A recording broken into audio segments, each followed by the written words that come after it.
Hello army, আশা করি সবাই ভালো আছো। আজকে আমাদের বিটিএস এর প্রিয় 5 সদস্য আর এম, ভি, জিন, জিমিন এবং জাঙ্কুক বাংলাদেশ সময় রাত 3টা 18 মিনিটে লাইভে এসেছিল। মাঝরাতে লাইভটি হওয়ায় অনেক বাংলাদেশি আর্মি আজকের লাইভটি মিস করেছো। তাই তোমাদের জন্য আজকের ভিডিওতে থাকছে বিটিএস এর পুরো লাইভের বাংলা এক্সপ্লেনেশন। তাহলে চলো শুরু করা যাক। লাইভ শুরু হতেই আর এম, জিন এবং ভি স্ক্রিনের সামনে বসেন। তারা শুরুতেই ভাবছিলেন ওয়াইফাই এর সমস্যা হচ্ছে কিনা, কারণ লাইভের কমেন্ট আসছিল না। পরে ভি খেয়াল করে বলে, আরে না, কমেন্ট অপশনটা তো ট্রান্সপারেন্ট হয়ে বাম পাশে দেখা যাচ্ছে। জিনের ফোনে নোটিফিকেশন আসায় তারা নিশ্চিত হন যে লাইভ ঠিকঠাক চলছে। এরপর জিমিন তাদের সাথে যোগ দেন। তার গালে বরফ দেওয়া ছিল, অর্থাৎ আইস প্যাক দেওয়া ছিল। তারা গ্যামজাতাং অর্থাৎ আলু ও মাংসের স্টু খেতে শুরু করেন এবং আনুষ্ঠানিকভাবে দর্শকদের হ্যালো জানান। জিন রসিকতা করে বলেন, এই স্টুতে তো কোনো হাড় বা আলু নেই। আলু ছাড়া গামজাতাং কিভাবে হয়? এটা তো শুধু ঝোল। পরে তারা বক্সের ভেতর খুলে দেখে যে মাংসের টুকরোগুলো আলাদা করে রাখা ছিল। জিমিন তার ছোট করে ছাটা চুল নিয়ে কথা বলেন এবং জানান বছরের শেষের দিকে তিনি হয়তো পার্ম করতে পারেন। খাবার খেতে খেতে তারা একটি বিজ্ঞান ও ফিটনেস সংক্রান্ত আলোচনা শুরু করেন। ভি বলেন, আমরা একটু আগে একটা বিষয় নিয়ে তর্ক করছিলাম। গরম দেশে যখন আমরা কনসার্ট করি বা ব্যায়াম করি তখন তো প্রচুর ঘাম হয়, তাহলে কি ক্যালোরি বেশি খরচ হয়? আর এম বলে, ঘাম হওয়া মানে শরীর থেকে পানি বের হয়ে যাওয়া। পানি খেলে ওজন আবার আগের মতো হয়ে যায়। কিন্তু জিন যুক্তি দেন, শরীর থেকে পানি বা ঘাম বের করার জন্য তো বডিকে শক্তি বা এনার্জি খরচ করতে হয়, তাই সামান্য হলেও ক্যালোরি বেশি বার্ন হওয়ার কথা। তারা উত্তর খোঁজার জন্য এআই এর সাহায্য নেওয়ার কথাও বলেন। জিন রসিকতা করে আর এম এর পাতের একটা অংশকে আবর্জনা মনে করলে আর এম বলে, আরে এটা তো নরম হাড়, এটা খেতে খুব সুস্বাদু। তার স্পেনে তাদের সম্প্রীতি পারফরমেন্স নিয়ে কথা বলেন। জিন ও আর এম বলেন, স্পেনের ভক্তরা সত্যি অসাধারণ ছিলেন। তারা আমাদের গানের প্রতিটি লাইন যেভাবে একসাথে গাইছিলেন তা দেখে আমাদের চোখে পানি চলে আসার মতো অবস্থা হয়েছিল। ভি বলেন, স্পেনের ক্রাউড এখন তার তালিকায় 1 নম্বরে। জিমিন এত সুন্দর সাধারণ জ্ঞান ও বিতর্ক করতে পারেন দেখে বাকিরা তার বেশ প্রশংসা করেন। আর ভক্তদের কাছে নতুন বিতর্কের বিষয় চান এবং তারা মহাবিশ্ব নিয়ে কথা বলেন। আর এম এর মতে মহাবিশ্ব এত বড় যে কোথাও না কোথাও জীবন থাকাটা স্বাভাবিক, কিন্তু মানুষের মতো বুদ্ধিমান প্রাণী হওয়া খুবই কঠিন।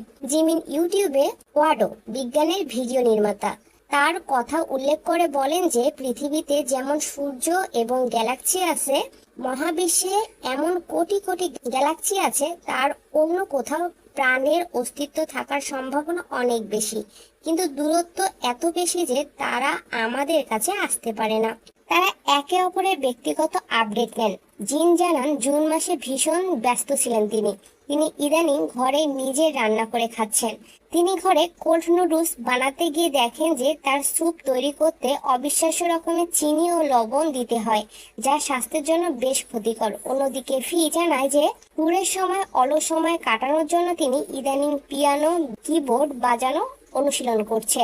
তারা নিজেদের ভবিষ্যৎ নিয়ে একটা মজার পরিকল্পনা করেন। তারা মজা করে বলেন, বয়স যখন 60 বছর হবে তখন তারা সবাই মিলে একটা প্রথাগত মিউজিক ব্যান্ড দল গঠন করবেন। জিনের পরিকল্পনা অনুযায়ী সুগা ও জিন বাজাবে গিটার ও পিয়ানো, জেহক বাজাবে ড্রামস এবং জাঙ্কুক হবে মেইন ভোকাল।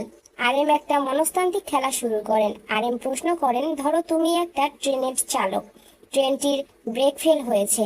এখন ট্রেনের লাইনের বাম পাশে তোমার সবচেয়ে কাছের বন্ধু জিমিন বাধা আছে, আর ডান পাশে 5জন সম্পূর্ণ অপরিচিত মানুষ আছে। তুমি ট্রেনটি কোন দিকে নেবে?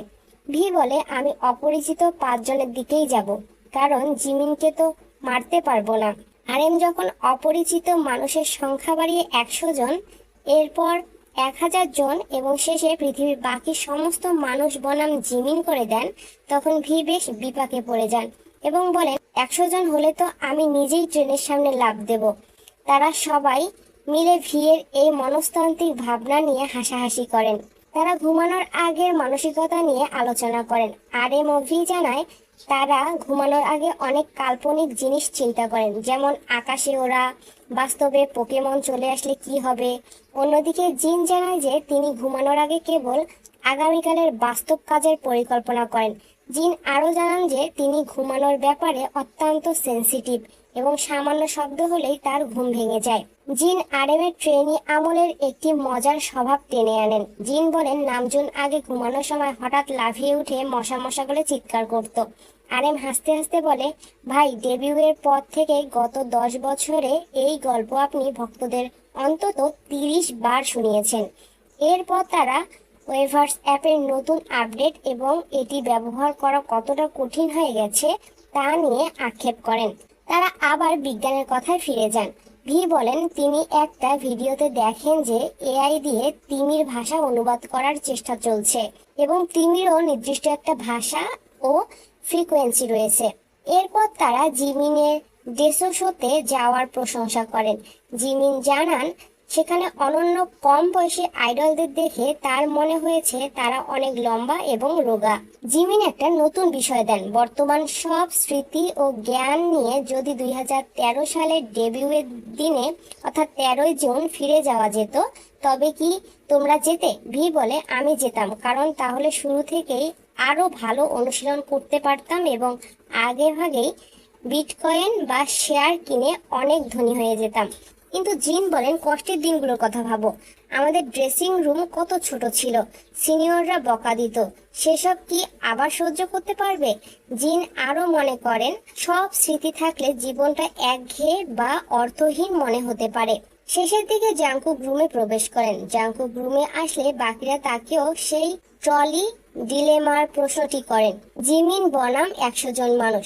জংকুক একটু ভেবে বলেন 100 জন মানুষ হলেও আমি আমার পরিবার আর মেম্বারদেরই বাঁচাবো। এরপর মেম্বাররা জাংকুকের ফোন থেকে নতুন করে আরেকটা লাইভ চালু করার কথা বলেন এবং দর্শকদের মিষ্টিভাবে বিদায় জানিয়ে এই লাইভটি শেষ করেন।